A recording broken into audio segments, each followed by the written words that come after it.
Today we're showing you some kitchen skills that will save you money and reduce food waste in your kitchen. We're going to show you how to break down a whole chicken, separate the different cuts, and then we'll use the deluxe vacuum sealer to seal all our chicken in portions. With the money you'll save buying chicken this way, you might find that you can then afford to buy a better quality bird, free range or organic. The best part is nothing is wasted and it doesn't take long to do. Vacuum sealing is the ideal way to extend the life of your foods, especially meat. Most prepackaged chicken will only last up to 6 months in the freezer, and it will likely get freezer burn from the moisture and air inside the packaging. Vacuum sealed poultry can last up to 3 years in the freezer and won't get freezer burn. A lot of people ask us about vacuum sealing liquids like curries, stocks, soups, and purees. Due to the high pressure of the vacuum, this isn't possible unless the liquids are frozen first, which isn't always an ideal process. If you do want to freeze liquid foods, then check out our range of VacSeal containers, which work with the hose attachment. So let's sharpen up your chef knife and get started.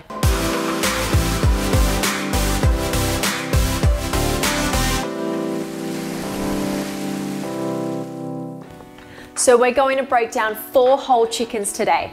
If the price per kilo on whole birds is good, then buying a few at a time and portioning them for your meals is a great way to do it. You'll need a decent sized chopping board, a sharp chef's knife, and a tray to place all of your cuts on. When you're working with poultry, it's really important to maintain safe temperatures. If this is your first time breaking down a chicken, or if you're a little slower at it, work on one at a time, keeping the others in the fridge, and remember to wash your hands frequently. We'll start by placing our whole chicken on the board with the breast side facing up. Make sure to pat it dry with some kitchen paper to remove any excess moisture. This will make it easier and safer to cut, and will get a better vacuum seal if it's not so wet. We're going to take the legs off first, so let's separate the leg and cut down in the space between the leg and the body. Now flip the bird over and pop out that leg joint. We want to cut around this oyster and straight through the joint. If you're having trouble cutting through, just reposition your knife. It should slide through easily. Now we'll turn the bird back over and do the same to the other leg. Here we have the drumstick with the thigh attached, which is our Maryland cut. If you want to separate the drumstick from the thigh, turn it flesh side up and locate the white line of sinew that will guide our knife. Feel for the joint underneath and cut straight through.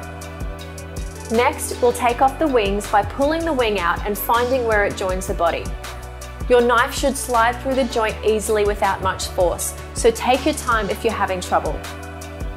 Remove the wing on the other side, and then we're ready to take off the breasts. With the bird facing breast side up, locate the breastbone down the center of the chicken. Then run your knife straight down the breastbone all the way to the wishbone. To break through the wishbone, place your knife in the center of it and push down firmly. To separate the breast, guide the tip of your knife down along the breastbone, making sure you've got all of the flesh. Once you've removed it, take off the other breast and you'll be left with the clean carcass that you can then use for making stock. If you want to remove the skin from the chicken breast, simply peel it off with your hands. It comes off really easily.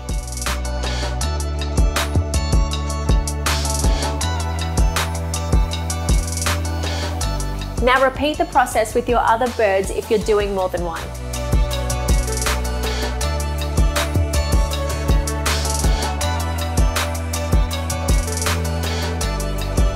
So, from our 4 whole chickens, we now have 2 Maryland cuts, 6 thigh cuts, 8 breasts, 8 wings, and 6 drumsticks.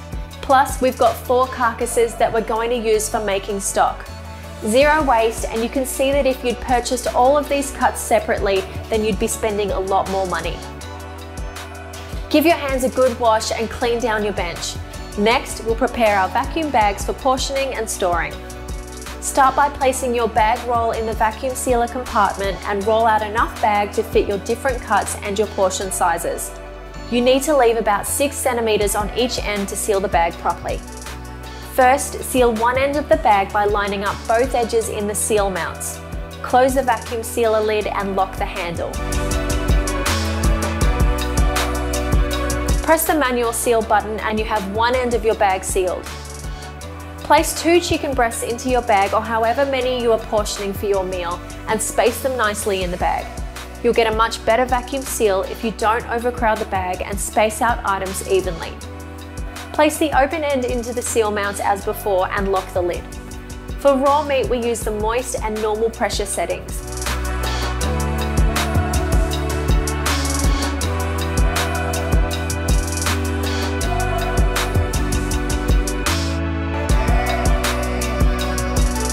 Repeat the vacuum sealing process with your other cuts of chicken.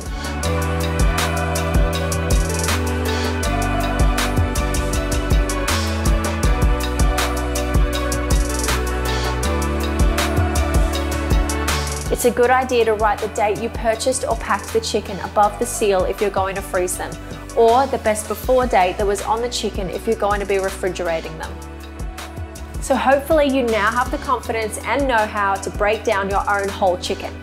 Give it a try, save yourself some money, use the bones to make yourself some beautiful chicken stock, and have chicken portioned and ready to go for meals to come.